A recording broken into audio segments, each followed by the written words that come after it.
Lusang itim. Kapartner ang Sunsilk with Nano Complex, EQ Dry, Tusaran, Tide Doble, at Sun Cellular Call and Text Combo. Maghihintay ako sa'yo kahit nasasaktan ng puso ko. Nag-aalala ko, Melchor eh. Ano kaya nangyari doon? Ako siyang gasain ako. Sigurado ka ba na pinagtanga kanyang ripin? Sa itsura mong yan, may nagtangka pa sa'yo? Si Jessica! Bitawan mo ako! Hindi ko sinasadya. Papayaran ko to. Diyos ko! Tulong! Yung babae! Sinaksak niya yung lalaki! Wala pa ako kasalanan! Sa presido ka na mapaliwanag! Hindi ka ba nag-aalala sa anak mo? Hindi ko naman anak yun. Anak ni Gerald at ni Rhea yun. Kaya kahit ano mangyari sa kanya, wala akong pakialaman. Saan yung hayop na babae niya? Nakadetain siya ngayon sa police station. Nasaan ang babae sumaksak sa anak mo? Siya po, misis.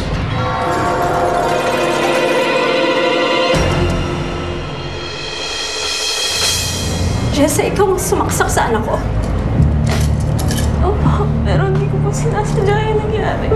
Paano hindi sinasadya? Malalim ang mga sugat ng anak ko. Critical siya sa ospital. Paano hindi sinasadya? Pinagtangkaan po ako ng anak niyo eh. Pinagtangkaan ano? Pinagtangkaan na po akong gasain. Walang hiya ka? Sinungaling! Sis, may nahon po Kilala ko ang anak ko. Hindi niya magagawa yung binibintang mo. Hindi na yun po ako totoo. Hindi ko hahayaang tumingin sa mga pagkatao ng anak ko. Para lang pagtakpan niyang krimen na ginawa mo. Huh. Jessa, kamali ako ng pagkakakilala sa'yo. Napakapangit pala ng ugali mo.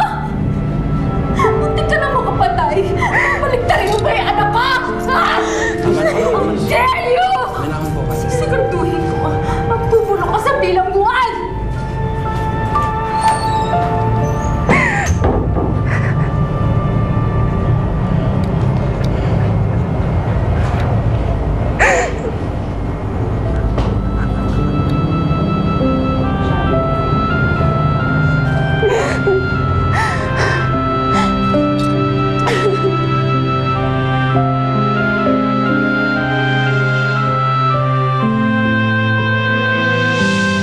Isa lang ang dahilan kung bakit nandito ako.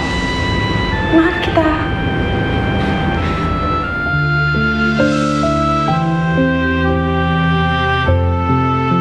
Si Jessica na naman iniisip mo, no? Paano kaya kung hindi nangyari yung aksidente, pare? Sana kami na ni Jessica ngayon. Sana pareho na kaming masaya.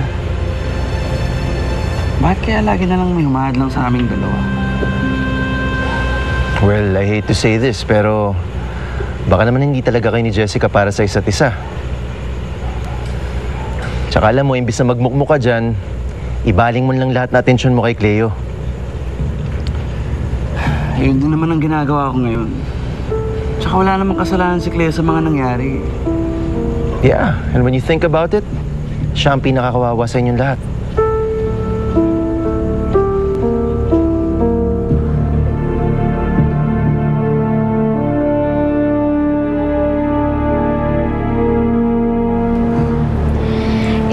Nagtagumpay ka pa din kahit pumalpak yung original plan mo, ah.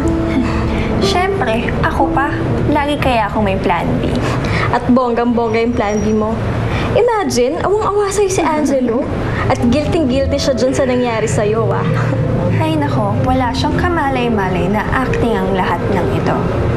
Didn't I just give the best performance of my life? Tumpak at pak yun, ah. Pero mahabang-habang actingan pa to. Dahil hindi ako titigil hanggat hindi ko nakukuha si Angelo. Cheers! Cheers!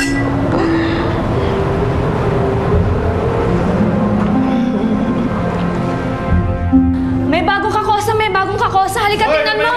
Tingnan mo! Tingnan nyo, ha? Ano kaya kasalanan niya? Maniwala ko. Sir! Sir, please!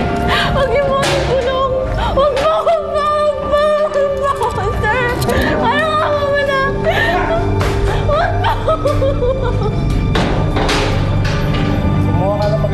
abogado.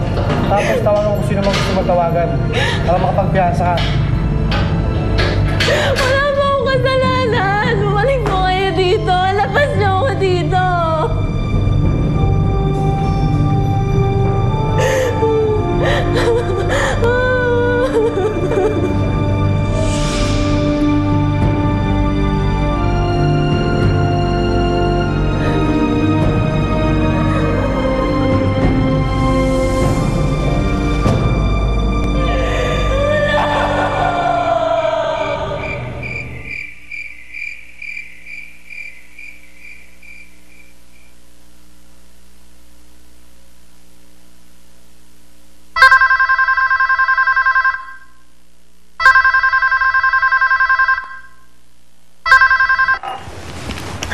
Hello? Nay?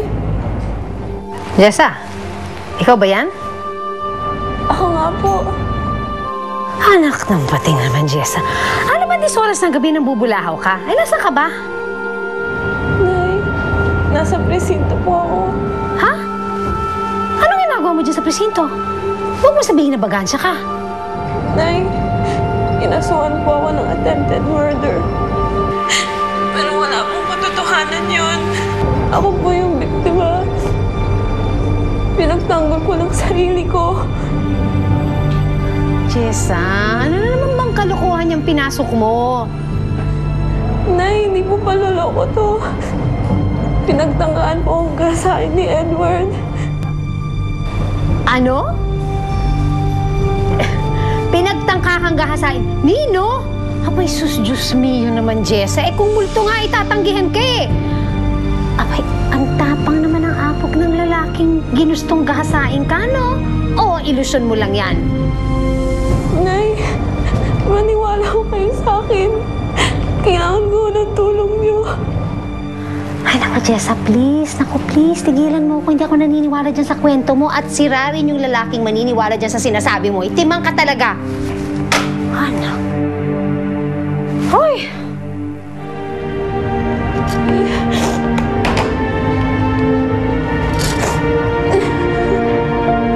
Bakit ganun? Pati sariling nanay ko hindi naniniwala sa akin. Bakit ganun?